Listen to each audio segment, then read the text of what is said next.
You're finally a new nurse or you're a travel nurse. Now you go to the hospital and you find out that you're a registered nurse. That means you have to delegate tasks. You're over a lot of people that work in the bun of you. Now, they may have a LPN or LVN, whatever they call it, different in what state they are in.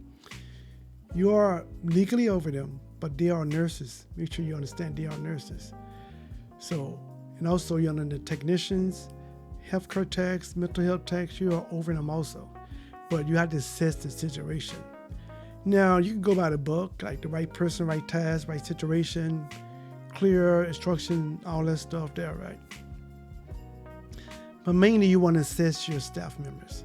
You want to see what they can do. You want to see how long they've been there. Some LVN might have been there 15 years. Some technicians might have been there for 20 years. Are they a hard worker or are they a lazy worker? You got to assess that. It takes a couple of days to really assess what's going on. You got to figure out who's doing who. Or in Psych, is any staff members taking advantage of other staff members? I know it sounds bad, but you have to assess the situation first. Now, as a traveler, I work for a lot of facilities, so the first thing I do was I assess my staff. I want to make sure who does who. If I'm working there and I'm a charge nurse and I'm new to the hospital and the LPN been there for 10 years, I'm going to ask that LPN, how do y'all normally run this? What do y'all normally do? What y'all normally do, that's what we're going to do. Because I want my staff to be relaxed and I want to be calm. If the technician been there for a lot of years, what do y'all normally do? Whatever y'all normally do, that's what we're going to do. And I'm going to fill in the gaps. I'm not the help, I'm the nurse. Some travelers get it twisted when they think they're there to help people. No, you're the nurse, you're in charge, so you got to make sure that you be a good leader. First thing I'm going to do, I'm going to look at the LPN or LVN as a nurse. They have the nurse at the end of their name. I'm going to trust them. They are nurses. I'm going to respond to them as nurses. I'll speak to them like they are nurses. I'm not going to go on a unit and say, oh my God, I'm the only nurse here. I'm the only registered. It's really pisses some LPNs off. They there to help you, and you act like you're the only one there because they're there to help you. So that's the number one thing you got to do. Assess who's who. Now, the biggest thing that I see is it's not my job. Their job doesn't mean it's their job, if that makes sense to you. Their job, you can do everything they can do, period. So if their job is take blood sugars, you can take blood sugars also. If their job's to clean the patients, you can help clean the patients. You don't have to, but if they ask you for help and you see them busy, then you offer the help. If they need your help, hey Steve, I need help with this big lady. So I got to help turn the big lady over and let the female technicians do their job. I'm there to assist them, right? Not to do their work though. So if you have a good technician that's been there 5 or 10 years, is amazing. Don't look over their shoulder. You already assist them. They already can do their job. Let them do their job. Don't micromanage at all. If you got a technician or other nurse that's bad at their job, you just fill in the cracks. You don't need to discipline them. They've been there 5 years. Management know about them. All the staff members know about them. You're not there to fix it. You're there to help fill in the cracks. Okay, you're not good at this certain things. I want to make sure those certain things done. I'm not going to tell them to do it. I'm going to do it myself. That's it. I'm not going to cry about it or not like that.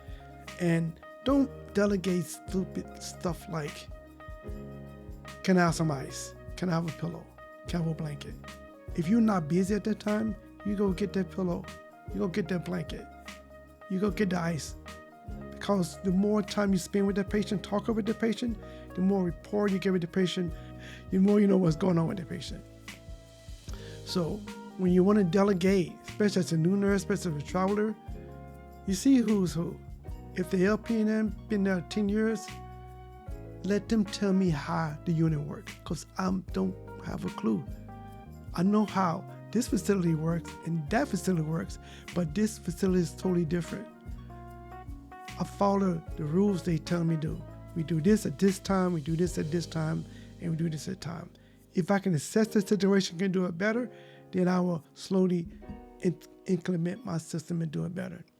That's how you want to delegate as a new nurse. Don't go around there and look over their shoulders. Make sure you're doing the job as a nursing job, number one. I had certain bad nurses. I worked in many places, man. If it's your job as a nurse to do nursing tasks, you do their tasks. I had one nurse that would ask the technician the whole assessment. What did the patient say? How did the patient look? Did the patient look like he turned blue? Was they walking? Did they go to the restroom? Did they do this? Do they do that? Was they angry? And they never left the damn nursing station. If you're a nurse, you gotta leave the nursing station. You gotta do your rounds. And I looked at the technician, and the technician said, "When we tell you, no, dude, I already done that. You don't have to tell me anything about my patient. I saw the patient multiple times tonight. No, you don't have to tell me anything. I got this. Hey, Mr. Steve, you want to take the blood sugars? I already done them. What? Yeah, I already done them because I need to get insulin. I can't wait on them to do it. Yes, it's their job, but if I have time, I'm going to do it myself because it's quicker.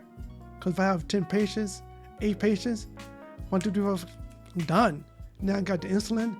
Get the insulin, I'm done. Get the meds, I'm done. I'm not waiting on anybody to make my job easier. Nobody, right?